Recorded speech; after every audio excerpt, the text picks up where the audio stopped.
लाभ बढ़ा होगा। दिया जाएगा। चलिए, श्री जेटी नामग्याल जी। बहुत बहुत धन्यवाद बहुत बहुत जी। सभापति महोदय। मैं इस बजट को स्वागत करते हुए बजट के पक्ष में बोलने के लिए खड़ा हुआ हूं। सभापति महोदय, मैं सबसे पहले माननीय प्रधानमंत्री श्री नरेंद्र मोदी जी का आभार व्यक्त करना चाहूँगा। माननीय फाइनेंस मिनिस्टर निर्मला सीतारमण जी के द्वारा जो बजट इस सदन में प्रस्तुत किया, मैं कहूँगा वो एक ऐतिहासिक बजट है, क्योंकि हर साल बजट होते हैं, उसमें एक रूटीन बजट होते हैं और ज़्यादातर बजट जो है चुनावी क्षेत्रों को ध्यान में रख के किया जाता है। लेकिन इस बार के बजट में आपको बता दूं, इस बजट में पहली बार बॉर्डर के एरिया तक जहां 7 घर रहते हैं, 2 घर रहते हैं, उन जनसंख्याओं को भी ध्यान में रखते हुए यह बजट ने पहली बार बॉर्डर को स्ट्रेंथन करने के बाद किया है। किसान, गरीब, मजदूर, स्वास्थ्य, शिक्षा, सभी चीजों को मैं उन चीजों में नहीं चढ़ना चाहूंगा। मैं बॉर्डर क्षेत्र से आता हूं, लद्दाख, एलओसी, एलएसी, तिब्बत के साथ, चीन के साथ, पाकिस्तान के साथ जहां बॉर्डर लगते हैं, हमेशा एक तनाव रहते हैं और विपक्ष की ओर से हर वक्त मुद्दा रहता है कि बॉर्डर पे क्या है, बॉर्डर पे क्या है। तो मैंने सोचा थोड़ा बॉर्डर की कहानी बता दूं, इसलिए मैं पूरा बॉर्डर पे फोकस करके बताना चाहूंगा। मैडम स्पीकर, कांग्रेस के शासनकाल में पूरा बॉर्डर खाली करने का काम किया। नेहरू जी ने फॉरवर्ड पॉलिसी बताते रहा और बॉर्डर पे बैकवर्ड पॉलिसी का इंप्लीमेंट हुआ। हमारे बॉर्डर खाली होते गया, लोगों को सुविधा ही नहीं दिया, फैसिलिटीज तो छोड़िए, फंडामेंटल राइट तक नहीं दिया, शिक्षा नहीं दिया, स्वास्थ्य नहीं दिया, टेलीकम्युनिकेशन नहीं दिया, सड़क नहीं दिया। लेकिन आज पहली बार इस बजट में वाइब्रेंट विलेज प्रोग्राम के अंतर्गत जितने भी सीमाएं जो नॉर्दर्न सेक्टर में है, चीन के साथ, तिब्बत के साथ जो सीमाएं लगते हैं, उन गांवों को, वहां के लोगों को सशक्त करने का जो बात किया है, मैं स्वागत करता हूं ऐसे बजट का। और मैं एक चीज यहां पे कोट करके बताना चाहता हूं मैडम स्पीकर। यूपीए सरकार के दौरान 6 सितंबर 2013 को तत्कालीन डिफेंस मिनिस्टर ए के एंटोनी जी का ये इसी साधन में स्टेटमेंट है। Independent India, I quote, independent India had a policy for many years was that the best defense of the country's border is not to develop border. Undeveloped border are safer than developed border. So for many years, there was no construction of airfields and roads, nothing along the border areas. By the time China continued to develop their infrastructure in the border areas, so as a result, they have now gone ahead of us compared to infrastructure-wise, capability-wise, in the border areas. They are ahead. तत्कालीन रक्षा मंत्री जी का ये सदन में statement है।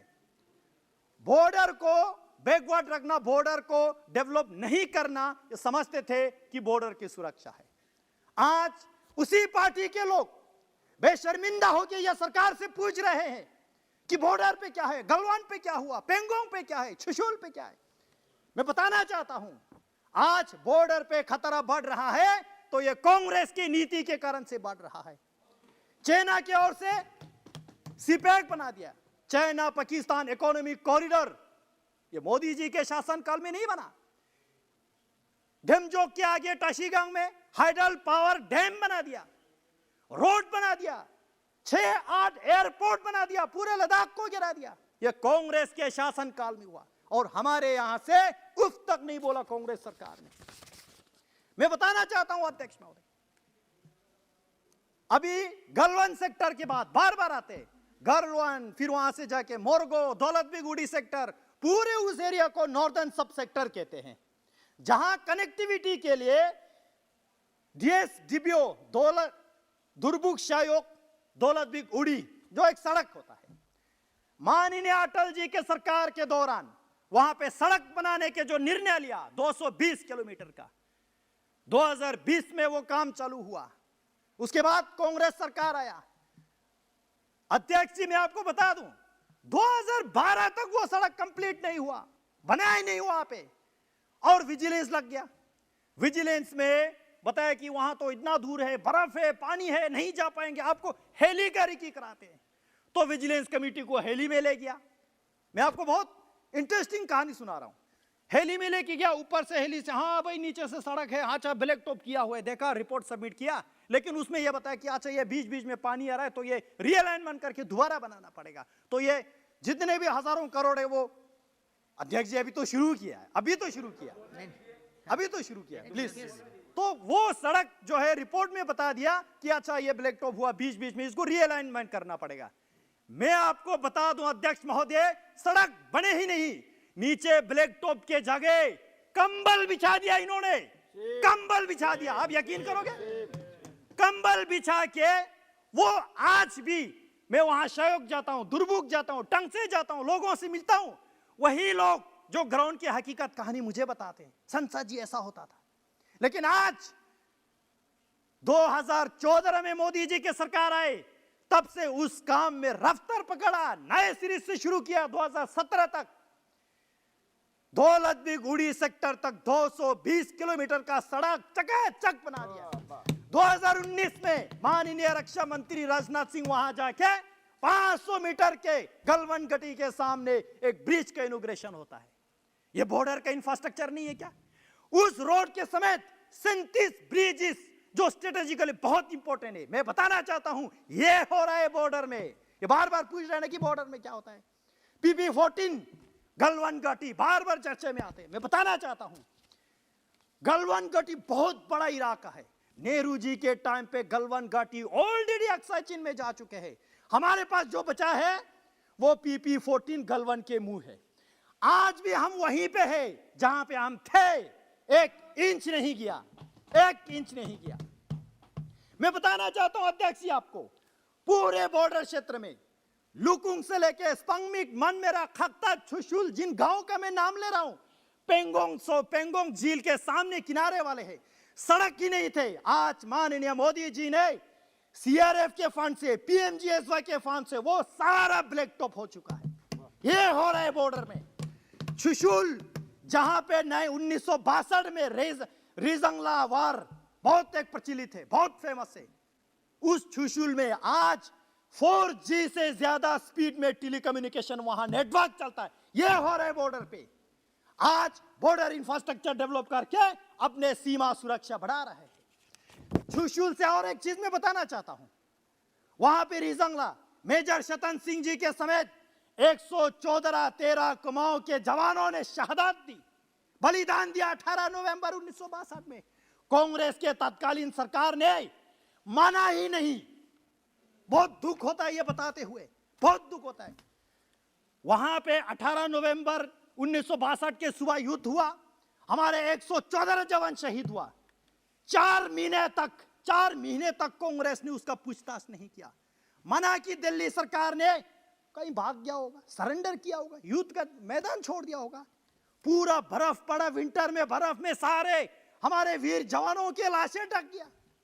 धीरे धीरे बर्फ पिघलते गया। हमारे वहां जो भेड़ बकरी पश्मीना गोट चराने जाते थे उन लोगों ने दिया, अरे ये तो लाश है, ये तो हमारे फौजी का है।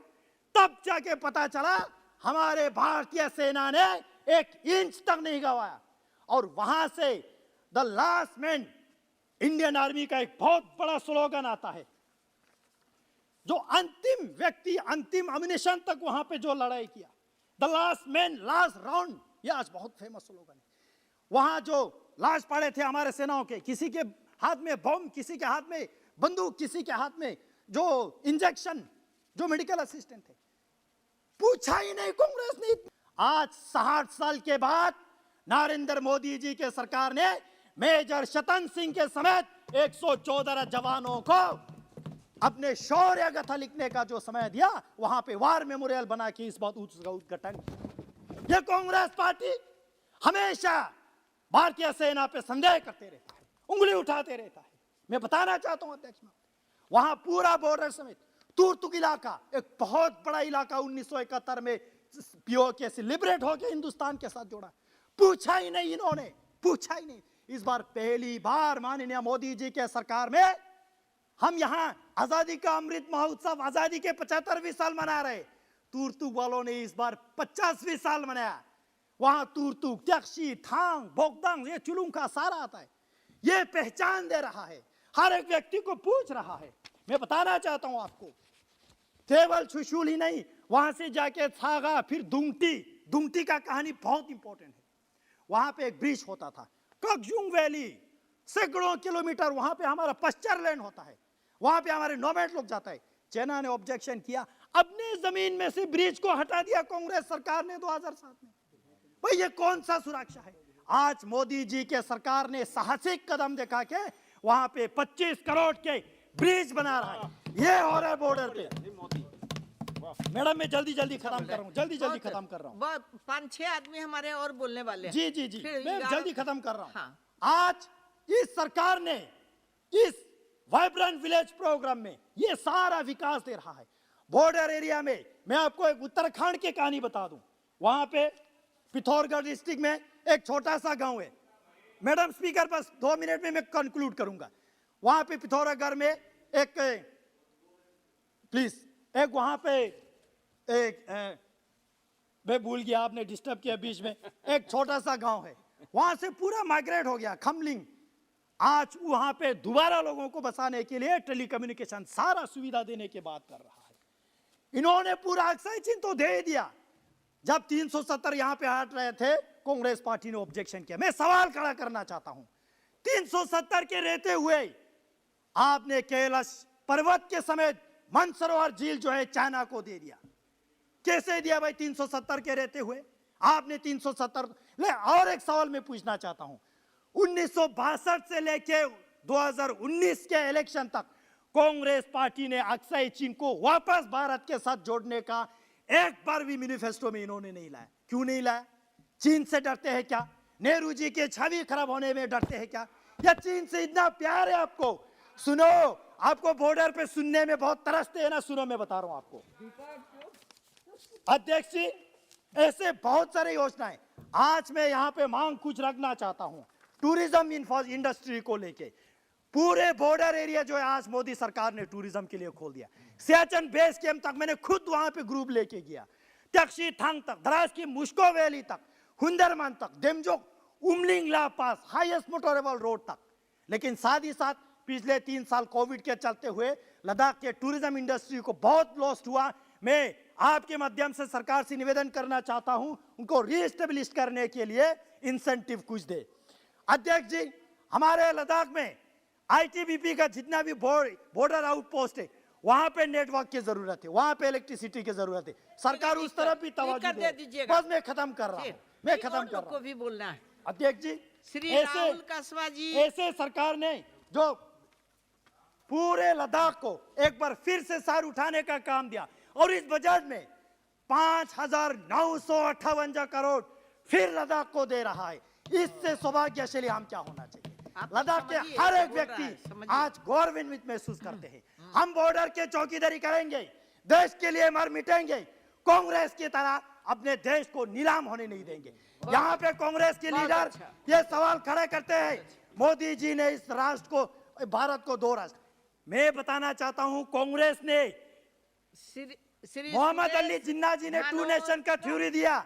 कांग्रेस मोहम्मद अली जिन्ना से इंस्पिरेशन लेते हुए और 2 कदम आगे बढ़ा। इसी भारत को उन्होंने 3 टुकड़े किया। बस लास्ट पॉइंट 3 टुकड़े किया। एक भारत जहां पे आज हम खड़े हैं, दूसरी भारत अक्साई चीन चाइना को हवाला कर दिया, तीसरी भारत पीओके पाकिस्तान को हवाला कर दिया। कांग्रेस पार्टी से आज सरकार के नियत और इंडियन आर्मी के शौर्य गाथा पे सवाल खड़ा कर रहा है। मैं आपको बहुत बहुत आभार व्यक्त करता हूं, और इस बजट को मैं स्वागत करता हूं। बहुत सारी बातें आ गई। हमारा देश आजादी के 75 वर्ष में प्रवेश